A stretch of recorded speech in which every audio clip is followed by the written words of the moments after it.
नागरिक जिनके कर कमलों से हम अपने अमर बलिदानियों को श्रद्धांजलि और श्रद्धासुमन अर्पित करेंगे।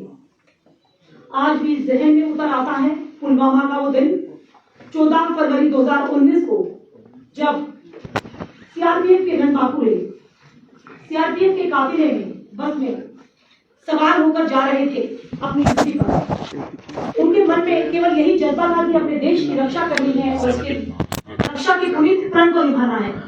लेकिन किसको पता था कि उन पे कायराना हमला होगा, और इस कायराना हमले का जो ये इतिहास है बेहद ही दर्दनाक है।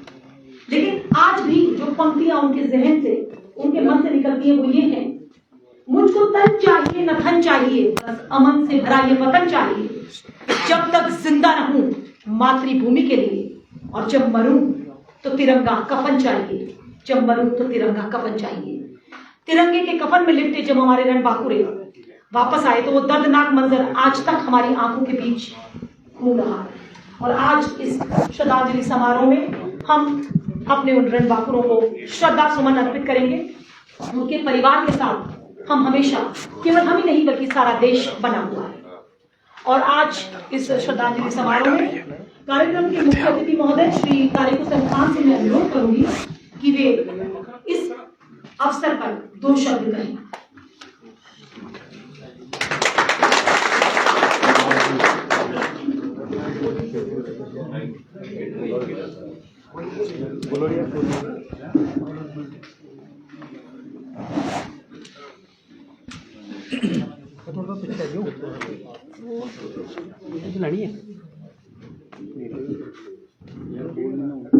थैंक यू पवन।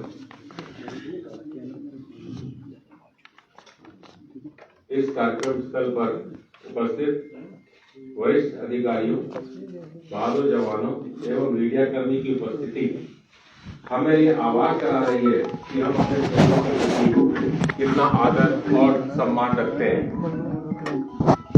शहादत और बलिदान का केंद्रीय रिजर्व पुलिस बल में गौरवशाली इतिहास रहा है। हमारे पूर्वजों ने देश के जर्रे जर्रे की हिफाजत के लिए अपना लहू बहाया है और कुर्बानियां दी हैं। आज ही के दिन जम्मू कश्मीर में हुए पुलवामा हमले की 4थी बरसी। 14 फरवरी 2019 को जम्मू श्रीनगर राष्ट्रीय राजमार्ग से सीआरपीएफ के जवानों को लेकर बसों में सीआरपीएफ का एक काफिला गुजर रहा था। सड़क पर उस दिन सामान्य आवाजाही थी। सीआरपीएफ का काफिला पुलवामा पहुंचा ही था, तभी सड़क की दूसरी तरफ से आ रही एक कार ने सीआरपीएफ के काफिले के साथ चल रहे वाहन को टक्कर मार दी। जैसे ही सामने से आ रही कार जवानों के काफिले से टकराई, वैसे ही उसमें विस्फोट हो गया। इस घातक हमले में सीआरपी के 40 जवान शहीद हो गए। इस कायराना हमले में हमारे बटालियन के हवलदार जीडी नसीर अहमद, हवलदार चालक जयमल सिंह, सिपाही जीडी सुखजिंदर सिंह, सिपाही बुगलर तिलकराज और सिपाही जीडी रोहिताश लांबा शहीद हुए। हम सभी शहीदों को भावपूर्ण श्रद्धांजलि अर्पित करते हैं। संवेदना की यह अविरल धारा बहती रहे और वीर भोग्या वसुंधरा मां भारती अखंड रहे और अभयशील रहे। बस ये बात हवाओं को बताए रखना, रोशनी होगी चिरागों की जलाए रखना। लहू देकर जिसकी हिफाजत की शहीदों ने, उस तिरंगे को सदा दिल में बसाए रखना। जय हिंद।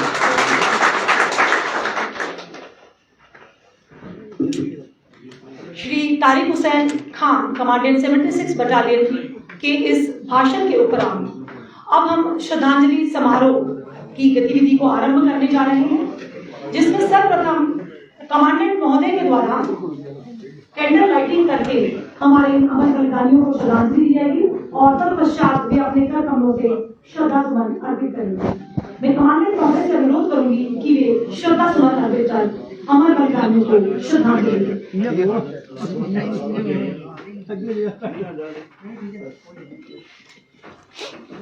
ठीक है, पीटर राउंड है बनाएंगे लोग हद तक रियली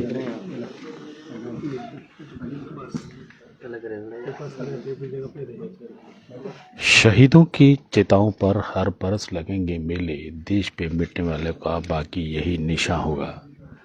जी हाँ, पुलवामा हमले की आज चौथी बरसी है। 2019 को पुलवामा के लितपुरा में जैश ए मोहम्मद के आतंकी आदिल डार ने विस्फोटक से भरी गाड़ी सीआरपीएफ के काफिले के साथ जा टकराई थी, जिसके बाद सीआरपीएफ के 40 जवान शहीद हो गए थे। और इस वक्त हम सीआरपीएफ की 76वीं बटालियन में मौजूद हैं, जिसमें इस बटालियन ने भी अपने 5 जवान खो दिए थे और आज उनको चौथी बरसी पर श्रद्धा सुमन अर्पित किए जा रहे हैं। देख सकते हैं यहाँ पर उन 5 जवानों के चित्र जो हैं वो छाया किए गए हैं और सभी जवान और अधिकारी अपने श्रद्धा सुमन भेंट कर रहे हैं। हालांकि ठीक 12 दिन बाद इस हमले की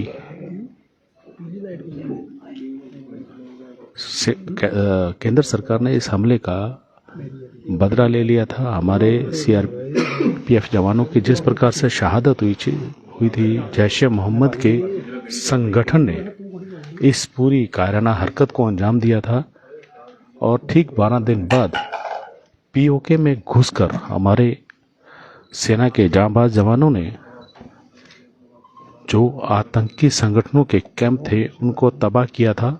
और कहा जाए तो उन कैंपों को तबाह करने के बाद कहीं न कहीं उन आतंकियों का बदला लिया था, जो कहा जाए तो उन को एक श्रद्धा सुमन उस समय भेंट किए गए थे, क्योंकि लगातार जिस प्रकार से हमला हुआ था उसको लेकर कहीं ना कहीं सर्जिकल जो स्ट्राइक की गई थी उसमें काफ़ी जो आतंकी कैंप थे उनको तबाह किया था। कई आतंकी जो हैं वो मारे गए थे। तो कहा जाए तो उन आतंकियों के कैंपों को तबाह किया था। सर हो गया? ये मोबाइल बंद कर लीजिए आप लोग। सर खामोश। रेडी? मोबाइल ऑफ कर लीजिए और शांति कर दीजिए प्लीज। आज जैसे 14 फरवरी का दिन है, इसी दिन 14 फरवरी 2019 को कॉन्वॉय में जब हमारी 76 बटालियन की ही बस जा रही थी, तो इसी में जैसा मैंने अभी आपको अपने मैंने बात में बताया, मैं भाषण दिया, उसके अंदर बताया मैंने कि कार टकराई, इसमें ब्लास्ट हुआ जिसमें 40 सीआरपीएफ के जवान शहीद हो गए हमारे। उसी को श्रद्धांजलि देने के पर्पज से हर साल 14 फरवरी को ये श्रद्धांजलि समारोह हम लोग मनाते हैं, 76 बटालियन ऑर्गेनाइज करती है। वैसे मेन शहीद को श्रद्धांजलि देने का समारोह आप सबको जैसे मालूम होगा पुलवामा में अभी चल रहा है। वहाँ पर पूरी सीआरपीएफ वहाँ मिल करके मीडिया के साथ और सब जवानों के साथ, पब्लिक के साथ करवाती है, वहाँ चल रहा है। लेकिन यहाँ पर भी एक श्रद्धांजलि समारोह हर साल होता है। मैं इस इंसिडेंट के बाद यहाँ आया था, उसके पहले से ये चल रहा था। नीरज पांडे कमांडेंट हुआ करते थे, उस टाइम इंसिडेंट हुआ था, और उसके बाद कमल करा रही थी, चार्ज में थी, तो अभी मैं आया। तो अभी ये हर साल की प्रक्रिया और भावनीय श्रद्धांजलि हम लोग उनको देते हैं, हमारे जवानों को, हमारे जो शहीद हुए हैं कार्मिक, इनके लिए। और सीआरपीएफ आपको जैसे मालूम है सदा भारत की सुरक्षा के लिए, भारत के देश सेवा के लिए रहती है, उपस्थित रहती है। और इसी क्रम में कुर्बानियाँ भी होती रहती हैं, लेकिन सीआरपीएफ बहुत अच्छा काम और अच्छी तरह से अपनी ड्यूटी का निर्वाह करती है, और तभी हर स्टेट हर जगह पर काम करती है।